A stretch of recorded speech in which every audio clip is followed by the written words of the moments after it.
Hello സുഹൃത്തുക്കളെ, നമസ്കാരം. അപ്പോൾ നമ്മൾ ഇന്ന് ഉണ്ടാക്കാൻ പോകുന്ന വിഭവം എന്ന് പറഞ്ഞു കഴിഞ്ഞാൽ ചിക്കൻ ബിരിയാണിയാണ്. ചിക്കൻ ബിരിയാണി ഉണ്ടാക്കാനുള്ള സാധനങ്ങളെല്ലാം ഇവിടെ റെഡി ആയിട്ടിരിക്കുന്നത്. ചിക്കൻ ഫ്രൈ ചെയ്ത് വെച്ചിട്ടുണ്ട്. അതുപോലെ ഗ്രേവി അടിക്കാൻ വേണ്ടി ഒനിയൻ റെഡിയാക്കി വെച്ചിട്ടുണ്ട്. അതുപോലെ കുറച്ച് ഒനിയൻ നമ്മൾ ഫ്രൈ ചെയ്തെടുത്തിട്ടുണ്ട്. കാഷ്നട്ട് ഫ്രൈ ചെയ്തിട്ടുണ്ട്. അതുപോലെ കുറച്ച് ബദാം നട്ട്സും നമ്മൾ ആഡ് ചെയ്യുന്നുണ്ട് ഈ കൂട്ടത്തിൽ, നമ്മുടെ ചിക്കൻ ബിരിയാണിക്ക് ഇത്തിരി ടേസ്റ്റ് കൂടാൻ വേണ്ടി. അതുപോലെ തക്കാളി ഗ്രേവി അടിക്കാൻ വേണ്ടി റെഡിയാക്കി വെച്ചിട്ടുണ്ട്.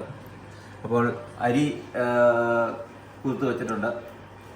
നമ്മളിപ്പം ഉണ്ടാക്കാൻ പോകുന്നത് ഒരു 1.5 കിലോ ബസുമതി റൈസിനാണ് ഉണ്ടാക്കുന്നത്. അതിനുള്ള ചിക്കന് നമ്മൾ റെഡിയാക്കിയിട്ടുണ്ട്. ചിക്കൻ ഒരു 2 കിലോ ചിക്കൻ തൈയാണ് നമ്മൾ ഉപയോഗിക്കുന്നത്. ഫുൾ ചിക്കൻ അല്ല മേടിച്ചത്. നമുക്കിവിടെ ചിക്കൻ്റെ ഓരോ പാർട്സുമായിട്ട് മേടിക്കാൻ കിട്ടുമല്ലോ. അപ്പം ചിക്കൻ തൈയാണ് നമ്മൾ ഇന്ന് മേടിച്ച് ചിക്കൻ ബിരിയാണി ഉണ്ടാക്കുന്നത്. ഫ്രൈ ആക്കി വെച്ചിട്ടുണ്ട്. നമ്മളൊരു തന്തൂരി സ്റ്റൈലിലാണ് ഉണ്ടാക്കുന്നത്. ഒരു തന്തൂരി ചിക്കനാണ് നമ്മൾ ഫ്രൈ ചെയ്ത് വെച്ചിരിക്കുന്നത്. അപ്പോൾ നമുക്ക് വേണമെങ്കിൽ ഒരു തന്തൂരി ബിരിയാണി എന്ന് വേണേൽ പറയാം. അതിനുള്ള സാധനങ്ങളാണ് നമ്മൾ ഉണ്ടാക്കുന്നത്. ഓക്കെ, അപ്പോൾ ഗ്രേവി അടിച്ചിട്ട് വരാം. See you soon. ഹലോ, അപ്പോൾ നമ്മുടെ ബിരിയാണിക്കുള്ള എല്ലാം സംഗതികൾ റെഡി ആയിക്കൊണ്ടിരിക്കുന്നു. റൈസ് റെഡി ആയിട്ടുണ്ട്. നമ്മുടെ ചിക്കൻ തന്തൂരി സ്റ്റൈലിലുള്ള ചിക്കൻ ഗ്രേവി അടിച്ച് റെഡി ആയിട്ടുണ്ട്. അതുപോലെ തന്നെ ഒനിയൻ ഫ്രൈ ചെയ്ത് വെച്ചിട്ടുണ്ട്, നട്ട്സ് ഫ്രൈ ചെയ്ത് വെച്ചിട്ടുണ്ട്. ഇനി നമുക്ക് ഈ പാത്രത്തിലേക്ക് ഓരോ ലെയറായിട്ട് ആദ്യം കുറച്ച് റൈസ്, പിന്നെ ചിക്കന്, പിന്നെ കുറച്ച് ഒനിയൻ ഫ്രൈ ചെയ്തത്, നട്ട്സ്, അങ്ങനെ ലെയറായിട്ട് നമുക്ക് ഇട്ടിട്ട് നമുക്ക് ദമ്മ് ചെയ്യാം. ഒരു 10 മിനിറ്റ് ദമ്മ് ചെയ്യുവാണെങ്കിൽ നല്ല ടേസ്റ്റ് ആയിരിക്കും. അല്പം നെയ്യും കൂടെ തൂക്കുകയാണെങ്കിൽ നല്ല ടേസ്റ്റ് കിട്ടും. അപ്പോൾ ദമ്മ് ചെയ്യുന്ന പരിപാടിയിലേക്ക് വരുവാണ്. അപ്പോൾ നമുക്ക് ആദ്യം കുറച്ച് റൈസ് ഇടാം. ചൂട് റൈസാണ്. പിന്നെ നമുക്ക് ഇതിനകത്ത് മല്ലിയില ഒക്കെ ഇടേണ്ടവർക്ക് ഇടാൻ കേട്ടോ. ഞാൻ മല്ലിയില ഇപ്പോൾ യൂസ് ചെയ്യുന്നില്ല. ഇവിടെ മല്ലിയില ആർക്കും തന്നെ ഇഷ്ടമില്ല, അതുകൊണ്ട് ഞാൻ മല്ലിയില യൂസ് ചെയ്യുന്നില്ല. അതുപോലെ തന്നെ നമുക്ക് റോസ്മേരി, മിൻറ്റില അതൊക്കെ നമുക്ക് യൂസ് ചെയ്യാവുന്നതാണ് കേട്ടോ.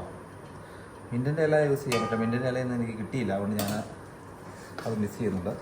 അതുപോലെ റോസ്മേരിയുടെ ഇലയും ഞാൻ മിസ് ചെയ്യുന്നുണ്ട് കേട്ടോ. ചിക്കൻ അങ്ങനെ നമ്മൾ ഒരു ലെയറായിട്ട് ഇടുവാണ്. നല്ല ഗ്രേവിയൊക്കെ ഉണ്ട് ഇതിനകത്ത്.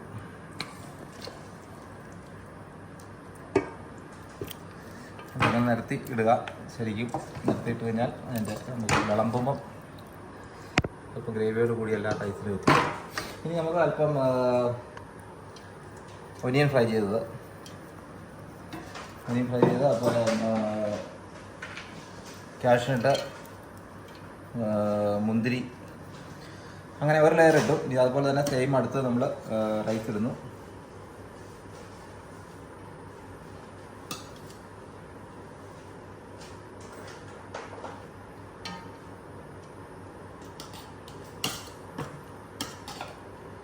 റൈസ് ഉണ്ടാക്കുന്ന വിധമൊക്കെ നമുക്ക് അറിയാമല്ലോ അല്ലേ.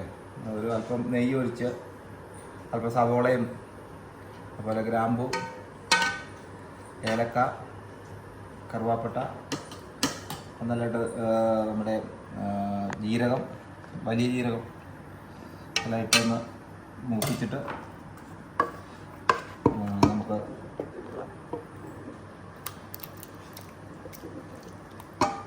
ചൂടുണ്ട്, അതുകൊണ്ടാണ് ഇപ്പം പറയാൻ പറ്റാത്തത്. അത്യാവശ്യം ഗ്രേവിയൊക്കെ ഉണ്ട്. അപ്പോൾ ഒരു ലെയർ ഇട്ടിരിക്കുകയാണ്. അടുത്ത് നമുക്ക് അല്പം ഒനിയൻ ഫ്രൈ ചെയ്ത് വെച്ചത്, കാഷ്നട്ട്, മുന്തിരി വറുത്തത്, അങ്ങനെ ചേർക്കാം.